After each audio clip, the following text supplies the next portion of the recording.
Hi, ഞാനിപ്പോൾ ഉള്ളത് വയനാടാണ്. രാവിലെ തന്നെ എഴുന്നേറ്റ് ഈ പച്ചപ്പൊക്കെ ഉള്ള സ്ഥലത്ത് നിൽക്കുക എന്ന് പറയുന്നത് തന്നെ ഭയങ്കര ഒരു പോസിറ്റിവിറ്റി ഉള്ള കാര്യമാണ്.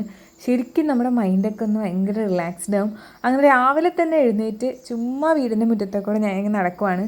വയനാട് ഞാൻ ട്രിപ്പ് വേണ്ടി വന്നതല്ല, എൻ്റെ ചേച്ചീനെ കെട്ടിച്ച് വിട്ടേക്കുന്നത് വയനാടാണ്. അപ്പം ഇതാണ് ചേച്ചിയുടെ വീട് കേട്ടോ. പക്ഷേ ഇവരിവിടെ അല്ല താമസിക്കുന്നത്, സെറ്റിലായതൊക്കെ ബാംഗ്ലൂരാണ്. അവിടെയാണ് ചേച്ചിക്ക് ഹസ്ബൻഡിനൊക്കെ ജോലി, അപ്പോൾ അവരവിടെയാണ് താമസിക്കുന്നത്. പക്ഷേ ഒരാവശ്യത്തിന് വേണ്ടിയിട്ട് വീട്ടിലോട്ട് വന്നതാണ്. അപ്പം ഞാനും കൂടി വന്നായിരുന്നു.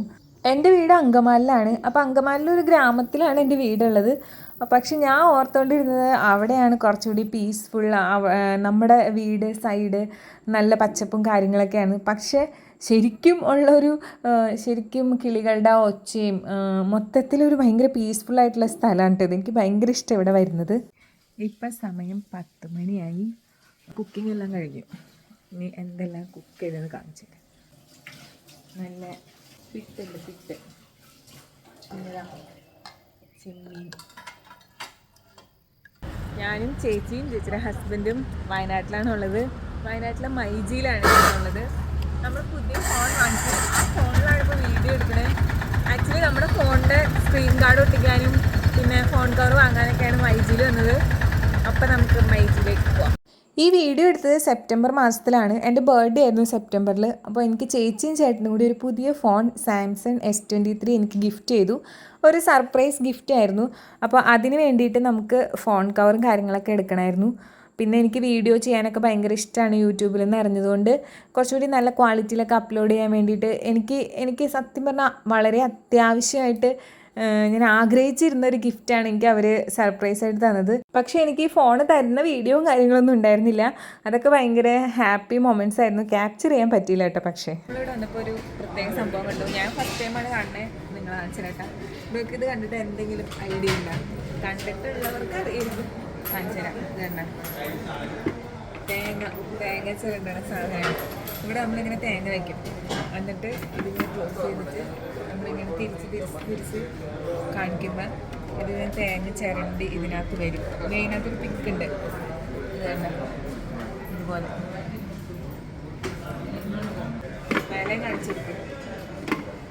ഇതേനാ പേയ്മെൻ്റൊക്കെ ചെയ്തു. പക്ഷേ ഇവിടെ നിന്ന് സ്ക്രീൻ കാർഡ് കിട്ടിയില്ല. ഇവിടെ സ്റ്റോക്കില്ല. അത് കാരണം ഞങ്ങൾ വേറെ സ്ഥലത്ത് പോയി നോക്കാമെന്ന് വിചാരിച്ചു. ഇതൊക്കെ ഒരു വെറൈറ്റി പൂവ്. സംഭവത്തിൻ്റെ പേരറിയത്തില്ല, പക്ഷെ ഞാൻ ആദ്യമായിട്ടാണ്. വയനാട്ടിൽ കോമൺ ആണോ എന്ന് എനിക്കറിയില്ല. ഇതൊക്കെ മരം കാണിച്ചാൽ നല്ല ഭംഗി.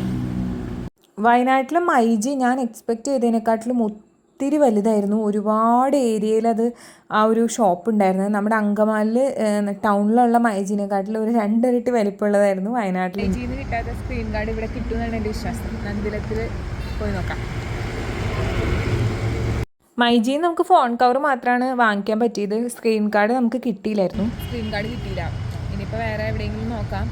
ഉണ്ടായിരുന്നു ഇവിടെ. പക്ഷേ നമ്മുടെ ഫോൺ S23 ആണല്ലോ സാംസങ്. അതിൻ്റെ നോർമൽ സ്ക്രീൻ ഗാർഡ് ഉണ്ട്. പക്ഷേ അത് ഒട്ടിച്ച് കഴിഞ്ഞാൽ നമ്മുടെ തമ്പിൻ്റെ അത് ആക്സസ് ചെയ്യാൻ പറ്റില്ല. അത് വർക്കിംഗ് അല്ല. അപ്പോൾ അത് കാരണം നമുക്ക് അതും കൂടി സെറ്റ് ആവണമെന്ന് കിട്ടി നോക്കണം. നമ്മൾ സ്ക്രീൻ ഗാർഡ് ഒട്ടിച്ചത് ഈ കടയിൽ നിന്ന് കിട്ടിയ അവസാനം തളരരുത് രാമൻകുട്ടി തളരരുത് കിട്ടി. ഹാപ്പി. നമ്മളിപ്പോൾ ഉള്ളത് വയനാട്ടിലെ സുൽത്താൻ ബത്തേരി ടൗണിലാണ്. ഈ ടൗണിലൊരു പ്രത്യേകതയുണ്ട്. നമ്മുടെ കേരളത്തിലെ തന്നെ ക്ലീനസ്റ്റ് ടൗൺ എന്നാണ് ഈ ടൗൺ അറിയപ്പെടുന്നത്. ഇപ്പം രാത്രി സമയം ആയതുകൊണ്ട് എന്നാലും മനസ്സിലാവും.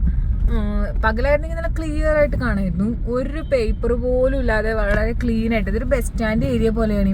ഞാൻ നോക്കിയിട്ട് ഒരു ബസ് ടിക്കറ്റ് പോലും കാണുന്നു. ഭയങ്കര ക്ലീൻ ആയിട്ടാണ് ഇത് ഡീൽ ചെയ്തേക്കണേ, മീൻസ് ടേക്ക് കെയർ ചെയ്തേക്കണേ. അതെനിക്കൊരു ഭയങ്കര അത്ഭുതമായിരുന്നു. ഇവിടെ ചേട്ടനാണ് പറഞ്ഞത് ഇങ്ങനെ ഒരു വിശേഷണം ഈ ടൗണിനുണ്ടെന്ന്. അപ്പോൾ അറിയാത്തവർക്ക് വേണ്ടി കണ്ടോളൂ. ഇത്രയും ക്ലീൻ ആയിട്ടുള്ളൊരു ടൗൺ ഞാനെൻ്റെ ലൈഫിൽ ആദ്യമായിട്ടാണ് കാണുന്നത്. ഈ ഔട്ട്സൈഡ് നമ്മുടെ ഇന്ത്യ വേറെ കൺട്രീസിലൊക്കെ ഉണ്ടായിരുന്നിരിക്കാം, നമ്മൾ വീഡിയോസിലൊക്കെ കാണുന്നുണ്ട്. പക്ഷെ ഞാൻ ആദ്യമായിട്ടാണ് ഇത്രയ്ക്കും ക്ലീൻ ആയിട്ടുള്ളൊരു ടൗൺ കാണുന്നത്. അങ്ങനെ ഞങ്ങൾ ഫോൺ കവറും ഒക്കെ വാങ്ങിച്ച് സ്ക്രീൻ ഗാർഡ് ഒട്ടിച്ചു. നമ്മളിപ്പോൾ വന്നേണ്ടൊരു ഹോസ്പിറ്റലിലോട്ടാണ്. എൻ്റെ ചേച്ചിയുടെ ഹസ്ബൻഡാണ് ഫ്രണ്ടിൽ പോകുന്നത്. ആളുടെ ചേച്ചിക്ക് കുഞ്ഞാവുണ്ടായി. അപ്പോൾ ചേച്ചീനെയും കുഞ്ഞാവിനെയൊക്കെ കാണാൻ വേണ്ടിയിട്ടാണ് നമ്മളിപ്പോൾ ഹോസ്പിറ്റലിലേക്ക് പോകുന്നത്. അങ്ങനെ കുഞ്ഞാവിനൊക്കെ കണ്ടു. പിന്നെ നമ്മൾ പോയത് ഭക്ഷണം കഴിക്കാനായിട്ട് ഷെഫ് പിള്ളയിലേക്കാണ്. ഞാൻ ആദ്യമായിട്ടാണ് പോകുന്നത്. അതിൻ്റെ എക്സൈറ്റ്മെൻറ്റ് എനിക്കുണ്ടായിരുന്നത്. അങ്ങനെ ഞങ്ങൾ അവിടെ എത്തി. നല്ല തണുപ്പുള്ളൊരു ക്ലൈമറ്റാണ് എപ്പോഴും വയനാട്ടിലുണ്ടാവുക. അതിൻ്റെ കൂടെ നല്ലൊരു മ്യൂസിക്കൊക്കെ കേട്ട് ഈ സൂപ്പൊക്കെ കുടിക്കാൻ ഒരു പ്രത്യേക രസമാണ് കേട്ടോ. ഞാനിതിൻ്റെ ഷോർട്സ് ഓൾറെഡി അപ്ലോഡ് ചെയ്തിട്ടുണ്ടായിരുന്നു. നമ്മൾ ആകെ ഒരു 3 ഐറ്റം മാത്രമേ ഓർഡർ ചെയ്തിട്ടുണ്ടായിരുന്നു. നമ്മൾ 3 പേർക്ക് വേണ്ടിയിട്ട് 3 ഐറ്റം മാത്രമേ ഓർഡർ ചെയ്തിട്ടുണ്ടായിരുന്നുള്ളൂ. എല്ലാം നല്ല ടേസ്റ്റി ആയിരുന്നു. ഫുഡ് മാത്രമല്ല നല്ലത്, അവരുടെ സർവീസും നല്ലത് തന്നെയായിരുന്നു. പിന്നെ അവിടുത്തെ ആംബിയൻസും നല്ലതായിരുന്നു. നല്ലൊരു മ്യൂസിക്കൊക്കെ പ്ലേ ചെയ്തിട്ടുണ്ടായിരുന്നു. അതൊക്കെ കേട്ട് ഭക്ഷണം കഴിക്കാനൊക്കെ ഒരു പ്രത്യേക രസമൊക്കെ ഉണ്ടായിരുന്നു കേട്ടോ. ഫുഡ് വന്നു നോക്ക്. ഇത് അഷ്ടമുടി ഫിഷ് കറിയാണ്. പിന്നെ ഇത് നൂൽ പൊറോട്ട. പിന്നെ ഇത് തട്ടുകട ചിക്കൻ ഫ്രൈ. പിന്നെ അപ്പം.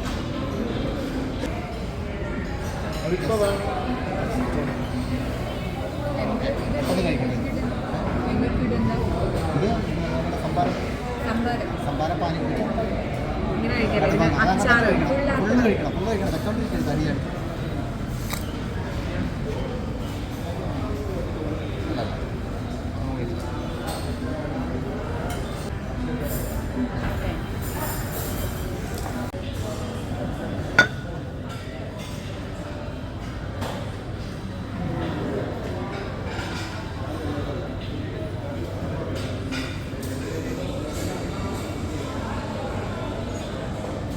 കുറച്ച് ഫിഷ്.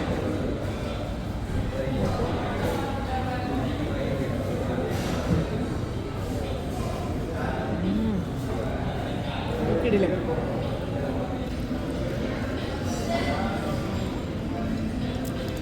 ചിക്കൻ ഇങ്ങനെ കടിച്ചതിന് ഇഷ്ടം.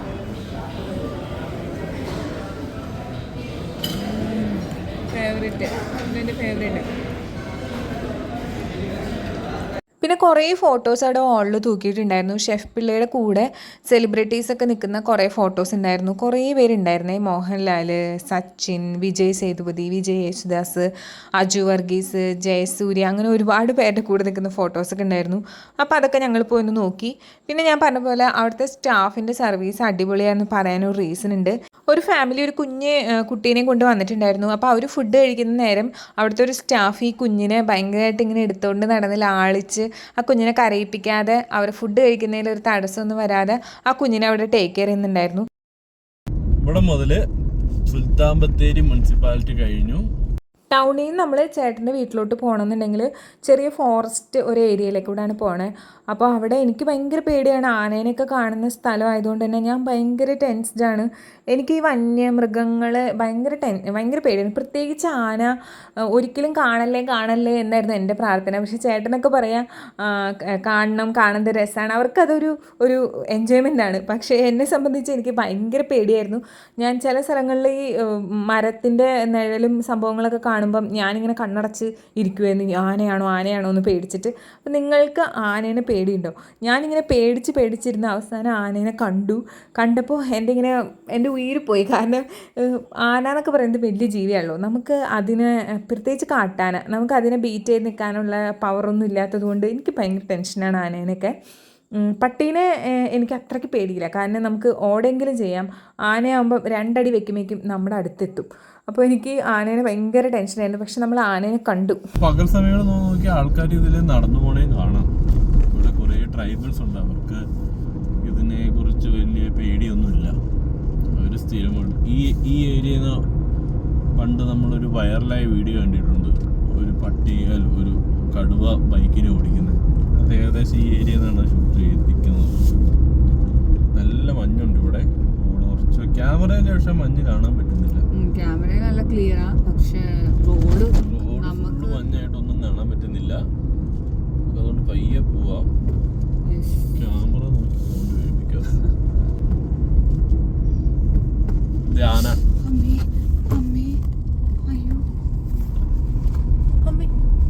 അങ്ങനെ നമ്മൾ ആനേനെ കണ്ടു ഗൈസ്.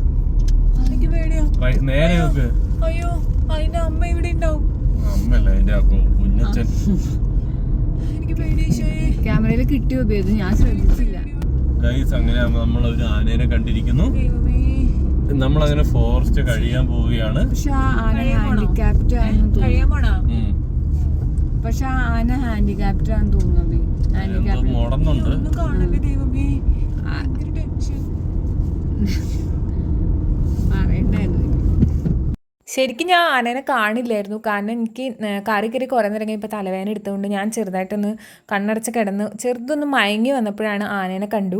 അപ്പോൾ ചേച്ചി എന്നെ ശരിക്കും തട്ടി തട്ടി എഴുന്നേൽപ്പിച്ച് കാണിച്ചു തരായിരുന്നു ഇതേ ആന എന്ന് പറഞ്ഞിട്ട്. ഞാനവിടെ സ്വസ്ഥമായിട്ട് ഉറങ്ങിക്കൊണ്ടിരിക്കുകയായിരുന്നു.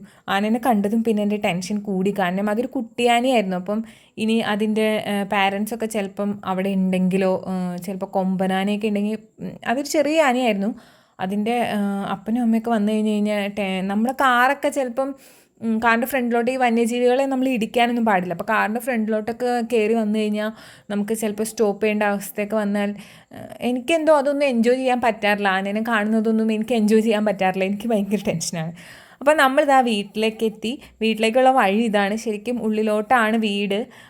കാറൊക്കെ പോകുന്ന റൂട്ട് തന്നെയാണ്. പിന്നെ ഇവിടെയൊക്കെ പുല്ല് വളർന്നത് ഇവിടെ ഇപ്പം താമസിക്കുന്നില്ലാത്തതുകൊണ്ട് തന്നെ ഇവിടെ കുറച്ചൊക്കെ ഒന്ന് പുല്ലൊക്കെ വളർന്നാണ് കിടക്കുന്നത്. പിന്നെ ഇതാണ് കുഞ്ഞാവ. നമ്മൾ 2 ദിവസം കഴിഞ്ഞപ്പോഴേക്കും ചേച്ചി ഡിസ്ചാർജൊക്കെ ആയി വീട്ടിലോട്ട് വന്നു. കുഞ്ഞാവനൊക്കെ കണ്ടതിന് ശേഷമാണ് ഞാൻ തിരിച്ച് വീട്ടിലോട്ട് പോകുന്നത്. എനിക്ക് വയനാട് പോയി നിൽക്കുന്നത് ഭയങ്കര ഇഷ്ടമാണ്. വയനാട് വീടുള്ളവരൊക്കെ ഒന്ന് കമൻറ്റ് ചെയ്യണേ. അപ്പോൾ എൻ്റെ ഇങ്ങനത്തെ വീഡിയോസൊക്കെ ഇഷ്ടമുള്ളവർ എന്നെ ഒന്ന് സബ്സ്ക്രൈബ് ചെയ്ത് സപ്പോർട്ട് ചെയ്യണേ.